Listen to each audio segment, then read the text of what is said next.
If you visit the marvelous historic land of Cambodia, you will see wonderful things and encounter wonderful people. But you don't want to step off the beaten path. This is not because you might encounter wild animals or thieves, but because you might encounter something far more dangerous. For in those fields are many hidden landmines buried there in the 1970s. It is estimated that there still remain between 4 and 6 million landmines there. So often it happens that poor farmers tilling their land, or children playing in the field, step on a mine and are blown apart or lose a limb. Since 1979, over 65,000 landmine casualties have been reported. Cambodia also has the largest ratio of amputees in the world, with over 40,000 people who have lost limbs through an encounter with mines. People come upon these landmines when they least expect it. They are buried and hidden no one knows where. Suddenly, everything blows up.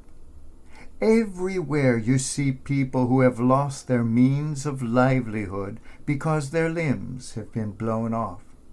People who are forced to sit in the streets with a bowl and beg, or perhaps play a musical instrument with their one remaining hand, if they're lucky enough to have one remaining.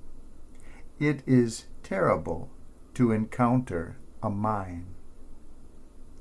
But there are other landmines out there, and we encounter them often in the course of our life.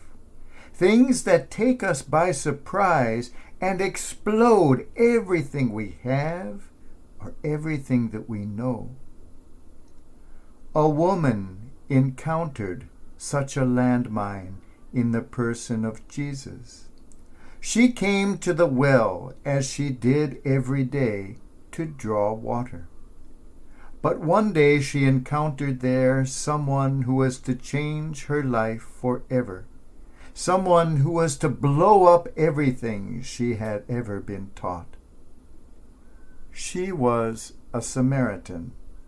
Jesus didn't care. She was a woman. Jesus didn't care. She was a sinner. Jesus didn't care.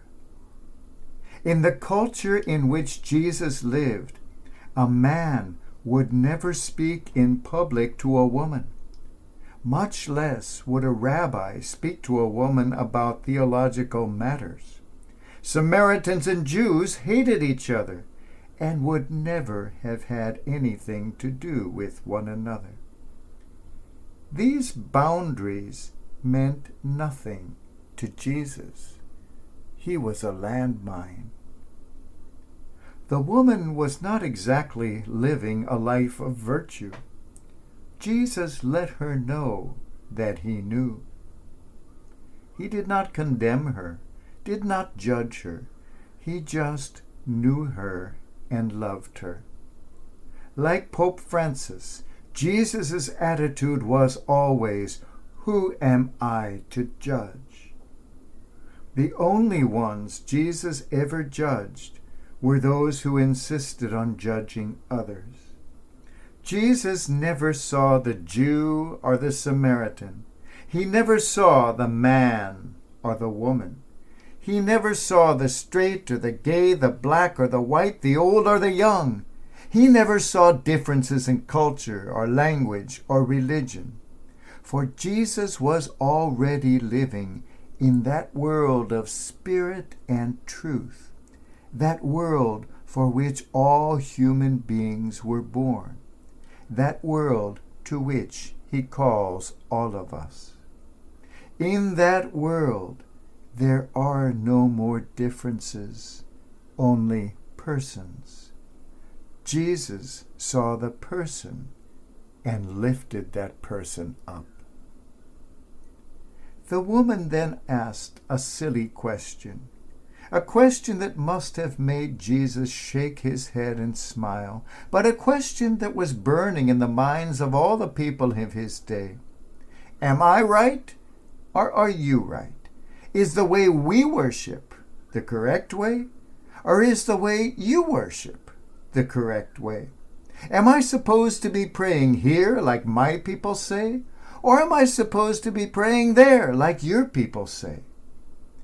Jesus smiles and says, true religion, true worship, true life is live not here or there, not in this way of worship or that way of worship, but in spirit and in truth, the only level of existence that matters.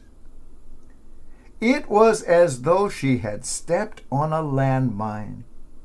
All her deep-rooted notions were exploded in an instant. Her life could never possibly be the same again. She lived then as an amputee.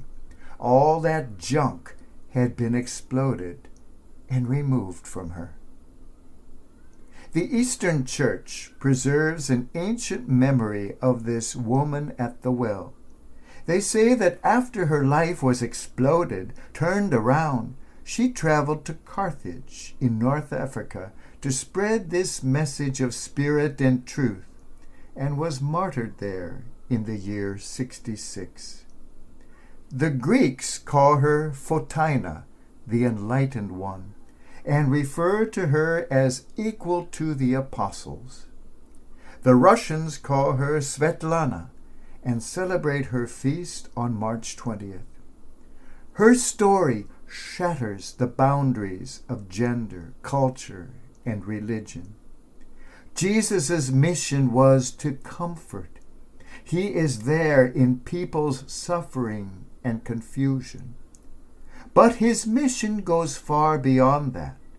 The famous words of American writer Finley Peter Dunne, referring to the press, apply eminently to the mission of Christ, to comfort the afflicted and to afflict the comfortable. We too encounter landmines as we walk the fields of life. They turn up in places and moments when we least expect them, in times when we need to be shaken out of our comfort zone. These mines are devastating to our complacency and can completely change our life. Sometimes they take the form of earth-shattering experiences, sometimes the form of life-changing people we encounter.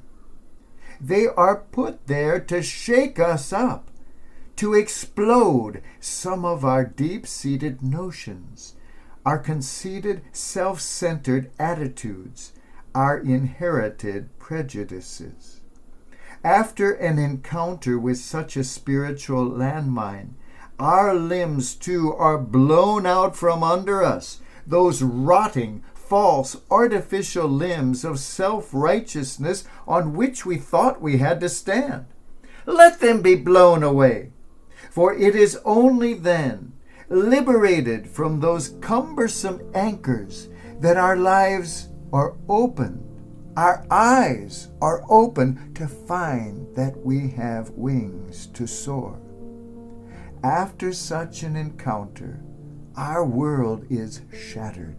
That tiny, narrow world we have built of our own petty nature, our own petty hatreds, our own petty vision. Let it be shattered, for such a world is unfit for human habitation.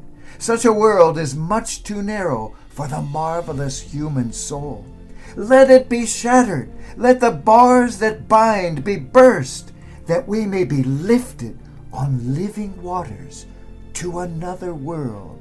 A world right here, a world right now, a world of spirit and truth.